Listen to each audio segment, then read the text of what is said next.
میرا خیال تھا کہ اس نے مجھے ابھی تک دیکھا نہیں تھا، لیکن میرا یہ خیال غلط ثابت ہوا۔ لیکن اگلے ہی لمحے اس نے میرا خیال غلط ثابت کر دیا۔ اچانک وہ رکی اور بڑی ادا سے میری طرف دیکھ کر مسکرانے لگی۔ وہ بے انتہا خوبصورت تھی۔ مجھے اس کے دیکھنے کا انداز بہت ہی پیارا لگا۔ میں پھر بھی اس میں مگن تھا، اور پھر میری آنکھوں نے ایک بہت ہی دل کو ہلا دینے والا منظر دیکھا۔ اس نے اپنا ہاتھ ہلا کر مجھے اشارہ کیا تو جیسے مجھے جھٹکا سا لگا اور میں واپس ہوش کی دنیا میں آیا۔ پھر میری آنکھوں نے ایک بہت ہی دل کو ہلا دینے والا بھیانک منظر دیکھا۔ اس کی شکل بدلنے لگی، اس کا قد چھوٹا ہونے لگا۔ ایک ہی لمحے میں وہ ایک خوبصورت حسینہ سے ایک پل میں ایک بلی بن گئی۔ میرا جسم خوف سے کانپ رہا تھا، دل ایسے دھڑک رہا تھا جیسے ابھی سینہ پھاڑ کر باہر آ جائے گا۔ قدم زمین پر جم سے گئے تھے۔ وہ بلی چھلانگیں لگاتی ہوئی میرے کمرے کی طرف آ کر کھڑکی پر بیٹھ گئی۔ میں لڑکھڑاتے قدموں کے ساتھ پیچھے کی طرف سرکا تو اپنا توازن برقرار نہ رکھ سکا اور زمین پر گر کر بے ہوش ہو گیا۔ مجھے نہیں پتا کہ میں کتنی دیر بے ہوش پڑا رہا۔ جب ہوش آیا تو بلی ادھر کھڑکی میں ہی بیٹھی بڑی پیاری نظروں سے میری طرف دیکھ رہی تھی۔ میرے زرد ہوتے چہرے کو وہ بغور دیکھ رہی تھی، اور پھر بلی سے دوبارہ وہ حسینہ کے روپ میں آ گئی اور میری طرف دیکھ کر مسکرانے لگی۔ یہ تو اب مجھے چھوڑے گی نہیں، یقیناً مجھے یہ قتل کرے گی اور پھر میرا خون پی جائے گی، کیونکہ میں جان چکا تھا کہ یہ ایک عورت نہیں ہے، یہ کوئی باہر کی مخلوق ہی ہے، کوئی چڑیل یا ڈائن وغیرہ۔ میں نے دل ہی دل میں سوچا، لیکن میرا یہ خیال بھی غلط ثابت ہوا۔ وہ مسکرائی اور پھر بولی، ڈرو نہیں، میں تمہیں کچھ نہیں کہوں گی اور نہ کبھی تمہیں کوئی نقصان پہنچاؤں گی۔ میں تو تم سے دوستی کرنا چاہتی ہوں۔ آج سے پہلے مجھے کسی انسان نے نہیں دیکھا تھا۔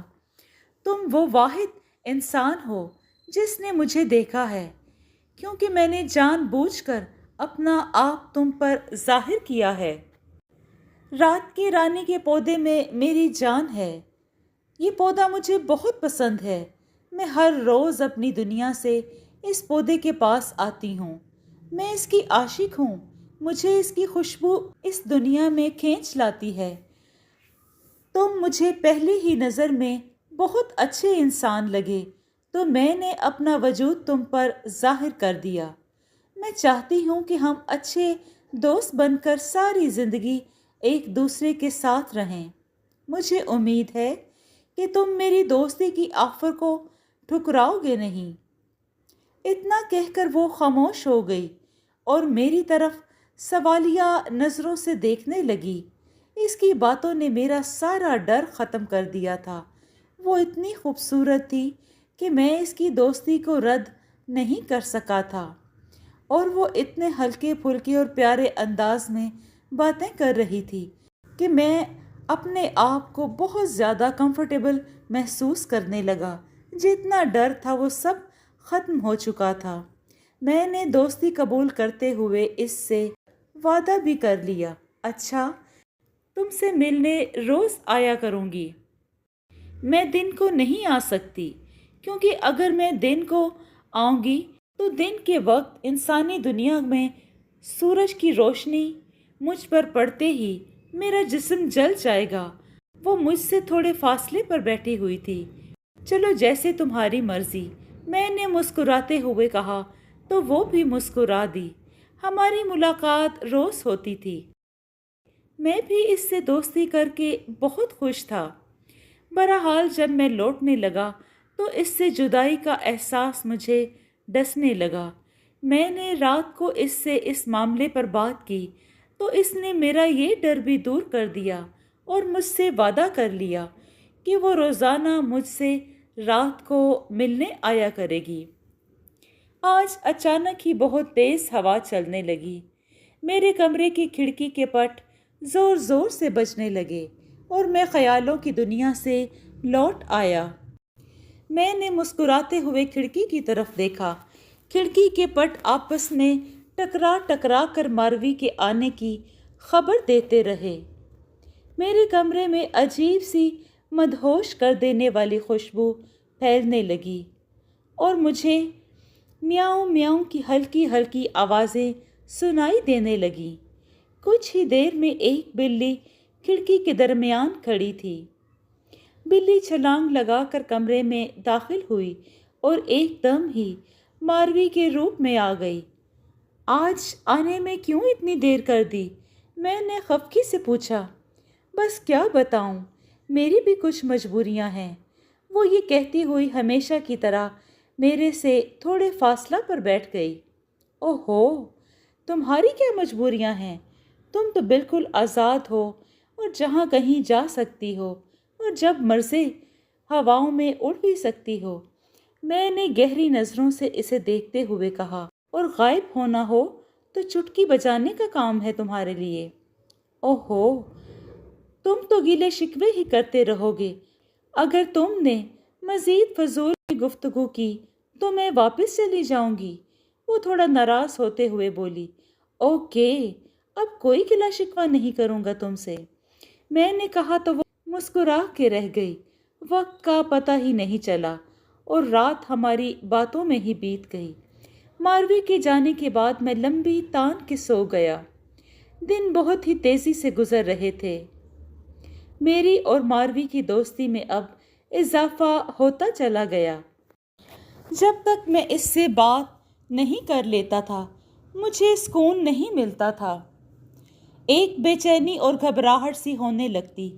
آج بھی اس کا انتظار کرتے کرتے آدھی رات سے زیادہ رات بیت چکی تھی، لیکن وہ ابھی تک نہیں آئی تھی۔ میں پریشانی اور گھبراہٹ کے عالم میں کمرے میں کئی بار بیڈ سے اٹھ کر ٹہل چکا تھا۔ میرا دل کہہ رہا تھا کہ وہ آج نہیں آئے گی۔ کمرے میں اب میرا دل گھبرا رہا تھا، اس لیے اٹھ کر چھت پر آ گیا۔ لیکن پھر بھی میری پریشانی میں کوئی کمی نہیں آئی۔ اچانک ہی مجھے ایک طرف سے شور کی آوازیں سنائی دینے لگیں۔ شور کی آوازیں سنائی دیں۔ میں نے تجسس بھری نظروں سے ادھر ادھر دیکھا تو مجھے ایک لڑکی دکھائی دی جو جلدی سے ایک گھر کی دیوار پھلانگ کر گلی میں کود گئی۔ وہ لڑکی بہت ہی پھرتیلی معلوم ہو رہی تھی۔ وہ اتنی لمبی دیوار سے ایسے کود گئی جیسے یہ اس کے لیے کچھ بھی نہ ہو۔ وہ کسی بلی کی طرح چھلانگیں لگاتی ہوئی اندھیری گلی میں غائب ہو گئی۔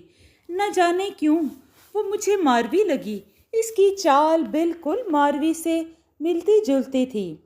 اور پھر میری حیرت میں اس وقت اضافہ ہوا جب مجھے دو آدمی بھی اس دیوار کو پھلانگتے ہوئے دکھائی دیے۔ وہ بھی اس لڑکی کی ہی طرح پھرتیلے اور تیز تھے۔ وہ آدمی سیاہ لباس میں دو سائے معلوم ہو رہے تھے۔ چند سیکنڈ میں ہی وہ سیاہ سائے اندھیری گلی میں غائب ہو گئے۔ اس گھر سے اب چیخ و پکار کی آوازیں سنائی دینے لگیں۔ میرے گھر کے تمام افراد بھی اس چیخ و پکار سے اٹھ گئے۔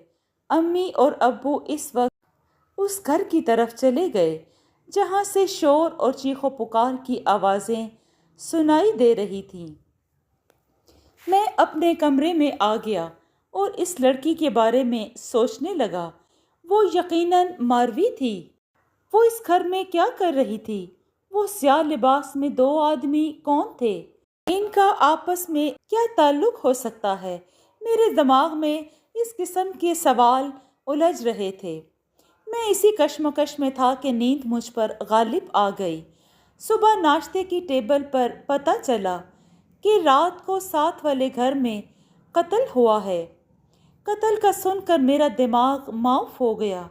نہ جانے کیوں مجھے ایسا لگا جیسے یہ قتل ماروی نے اپنے ساتھیوں کے ساتھ مل کر کیا ہے، کیونکہ وہ رات کو مجھ سے ملنے بھی نہیں آئی تھی اور یہ سب پہلی بار ہوا تھا۔ کیسے قتل ہوا اور کس نے قتل کیا؟ میں نے ابو سے پوچھا۔ ابو بولے، رات کو شازر کو تیز دھار آلے کی مدد سے قتل کر دیا گیا ہے، اور قتل کرنے والی کوئی لڑکی تھی۔ وہ قتل کرنے کے ساتھ ہی اپنے ساتھیوں کے ساتھ کہیں روح پوش ہو گئی۔ وہ لوگ ساری رات اس لڑکی اور ان دونوں لڑکوں کو جو کہ اس کے ساتھ تھے تلاش کرتے رہے، مگر خدا جانے انہیں زمین کھا گئی یا آسمان۔ پولیس بھی آ کر اپنی تحقیقات کر گئی ہے، لیکن کوئی بھی ثبوت ابھی تک نہیں ملا، اور نہ ہی قاتل لڑکی اور اس کے ساتھیوں کا پتہ چلا۔ ابو کی باتیں سن کر میں پریشان ہو گیا۔ پتہ نہیں کیوں میرا دل کہہ رہا تھا کہ یہ قتل ماروی نے ہی کیا ہے، کیونکہ جس پھرتی سے لڑکی نے دیوار سے جمپ لگایا اور بھاگی، عام انسان یہ کام اس طرح نہیں کر سکتا۔ میں ٹھیک طرح سے ناشتہ بھی نہ کر سکا اور فوتگی والے گھر چلا گیا۔ ماروی کی شکل بہت خوفناک لگ رہی تھی۔ وہ اس وقت ایک بھیانک چڑیل بن کر میرے سامنے کھڑی تھی، مجھے خونخوار نظروں سے گھور رہی تھی۔ اس کا سارا جسم کالے سیاہ بالوں سے بھرا ہوا تھا۔ بڑی بڑی سرخ آنکھوں سے وحشت ٹپک رہی تھی۔ لمبے سفید دانت سرخ ہونٹوں سے باہر نکلے ہوئے تھے۔ لمبے لمبے ناخنوں والے ہاتھ میں تیز دھار خنجر اٹھائے وہ میری طرف بڑھ رہی تھی۔ تم میری حقیقت جان گئے ہو، اب تم کو زندہ رہنے کا کوئی حق نہیں ہے۔ اتنا کہہ کر وہ زور زور سے کہے لگانے لگی۔ خوف سے میرا جسم کانپ رہا تھا اور میں سر ہلاتے ہوئے پیچھے سرک رہا تھا۔ میں نے اس کو اپنی دوستی کے واسطے دیے اور اسے ہر وعدہ یاد کروایا، لیکن اس پر ہر چیز بے اثر تھی۔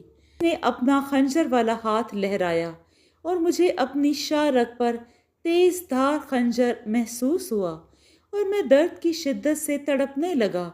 میرا خون دیکھ کر اس کی آنکھوں میں چمک ابھرنے لگی۔ مجھے اپنی سانسیں رکتی ہوئی محسوس ہوئیں۔ اس نے اپنا منہ میری کٹی ہوئی شاہ رگ پر رکھا اور مزے سے میرا خون چوسنے لگی۔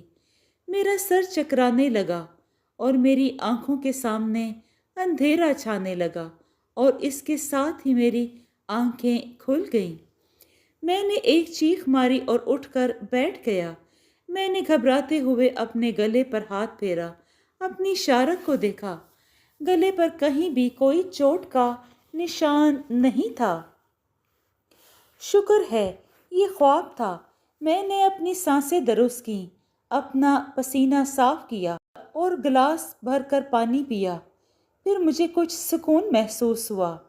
میں دوبارہ لیٹ گیا اور نیند اب میری آنکھوں سے غائب تھی۔ میرا شک یقین میں بدل چکا تھا کہ اس قتل کے پیچھے یقیناً ماروی کا ہی ہاتھ ہے۔ مسلسل 3 دن گزر چکے تھے اور وہ گدھے کے سر سے سینگ کی طرح غائب تھی۔ گاؤں میں مزید 2 اور قتل ہو چکے تھے۔ ہر طرف خوف اور سناٹا چھایا رہتا تھا۔ لوگوں کے دلوں پر خوف طاری تھا۔ ہر کوئی اپنے گھر میں قید ہو کر بھی غیر محفوظ سمجھ رہا تھا، اور گاؤں کی گلیوں میں سناٹا طاری تھا کہ قاتل کہیں ادھر سے نہ آ جائے، سامنے سے حملہ نہ کر دے۔ لیکن ماروی کا کچھ پتہ نہیں چل رہا تھا۔ مجھے بہت ہی غصہ آ رہا تھا۔ دل کر رہا تھا کہ اگر وہ میرے پاس یا میرے سامنے ہوتی تو میں اس کا گلا دبا دیتا۔ میں نے رات کا کھانا کھایا اور کمرے میں آیا تو میرے کمرے میں تیز ہوا چل رہی تھی۔ کھڑکی کے پٹ آپس میں ٹکرا ٹکرا کر ماروی کے آنے کی خبر دے رہے تھے۔ مجھے خوشی کی بجائے خوف سا محسوس ہونے لگا۔ کچھ ہی لمحوں میں ماروی میرے سامنے تھی۔ وہ بہت ہی اداس لگ رہی تھی اور پریشان بھی تھی۔ اس کا چہرہ مرجھایا ہوا تھا اور چہرے پر زخموں کے نشان بھی واضح تھے۔ لگتا ہے قتل کرتے وقت یہ زخم اس کے چہرے پر رہے ہوں گے۔ میں نے دل ہی دل میں سوچا۔ ماروی پریشان اور اداس سر جھکائے کھڑی تھی، ڈری ڈری نظروں سے کافی دیر مجھے دیکھتی رہی اور پھر مجھ سے بات کیے بغیر چھلانگ لگا کر غائب ہو گئی۔ میں نے جلدی سے آگے بڑھ کر کھڑکی بند کر دی۔ میں یہی چاہتا تھا کہ وہ میری نظروں سے دور ہو جائے۔ اب تو شک کی کوئی گنجائش باقی نہیں رہی تھی۔ اس کے چہرے پر چھائی اداسی اور پریشانی بتا رہی تھی کہ وہی قاتل ہے اور اس کے چہرے کے زخم یقیناً قتل کرنے والوں کے ہاتھا پائی سے ہوئے ہوں گے۔ میں نے دل میں پکا ارادہ کر لیا تھا کہ میں ماروی کو زندہ نہیں چھوڑوں گا۔ مجھے یقین تھا کہ ماروی مجھ سے ملنے کے لیے دوبارہ ضرور آئے گی، اس لیے میں نے مٹی پر کچھ قرآنی آیات اور آیت الکرسی دم کر کے اپنے پاس رکھ لی۔ مسلسل 5 روز سے میں ماروی کے انتظار میں تھا، لیکن وہ نہیں آ رہی تھی۔ میری پریشانی اور الجھن میں اضافہ ہو رہا تھا۔ ایک رات آخرکار میرا انتظار ختم ہوا۔ ماروی پورے 10 دنوں بعد مجھ سے ملنے آ گئی۔ وہ اب بھی پریشان اور ڈری ڈری ہوئی تھی۔ میں نے اس کے ساتھ اپنا رویہ نارمل رکھا کیونکہ میں اپنے پلان میں کامیابی حاصل کرنا چاہتا تھا۔ میں ذرا سی بھی گڑبڑ کر کے اتنا قیمتی موقع ضائع نہیں کرنا چاہتا تھا۔ میں نے اس کو مسکراتی نظروں سے ویلکم کیا۔ میں نے اس سے پریشانی اور اتنے دن نہ آنے کی وجہ پوچھی تو وہ خاموشی اور خالی خالی نظروں سے مجھے دیکھتی رہی۔ پھر گویا ہوئی میرے گھر والوں نے مجھے قید کر دیا تھا۔ وہ جان گئے تھے کہ میں ایک انسان سے دوستی کر چکی ہوں۔ ان کے منع کرنے کے باوجود بھی میں نے تم سے ملنا نہیں چھوڑا تو انہوں نے مجھے قید کر دیا، اور ایک قیدی ہونے کے ناطے میں نے بہت سی تکلیفیں سہیں اور مجھے ایسی ایسی تکلیفیں دیتے تھے جن سے میرا جسم جلنے لگتا تھا۔ ایک اندیکھی آگ اندر ہی اندر مجھے جلاتی رہی۔ وہ اپنی بات کر کے خاموش ہو گئی۔ اس کی آنکھوں میں آنسوؤں کا سیلاب تھا۔ ایک لمحے کے لیے مجھے اس پر ترس آ گیا۔ اس کی باتیں سچ لگنے لگیں، لیکن ان لاشوں کو جن کو میں نے اپنی آنکھوں سے دیکھا تھا، اس کا سوچ کر مجھے اس کی سنائی ہوئی اور کہی ہوئی بات جھوٹ لگنے لگی۔ میرا دل کہہ رہا تھا کہ یہ مگرمچھ کے آنسو بہا رہی ہے، اب اس پر یقین نہیں کیا جا سکتا۔ میں خاموشی سے اسے دیکھ رہا تھا۔ یہ ہماری آخری ملاقات ہے۔ میں آج کے بعد انسانی دنیا میں نہیں آؤں گی۔ ماروی روتے ہوئے دوبارہ بول پڑی۔ اس کی آواز میں شکست تھی۔ تم ٹھیک کہہ رہی ہو ماروی، یہ ہماری آخری ملاقات ہے، میں نے افسوس سے کہا۔ اس نے تجسس سے میری طرف دیکھا۔ اس کی آنکھوں میں ندامت تھی۔ ماروی، میں آج تم کو کچھ دینا چاہتا ہوں۔ میں نے اس کی طرف گہری نظروں سے دیکھتے ہوئے کہا۔ کیا دینا چاہتے ہو؟ وہ حیرت سے بولی۔ پہلے تم اپنی آنکھیں بند کرو۔ میں نے بھویں اچکا کر کہا۔ میرے حوصلے بلند تھے۔ اچھا، یہ لو۔ ماروی پھیکی مسکراہٹ چہرے پر سجاتے ہوئے بولی اور آنکھیں بند کر لیں۔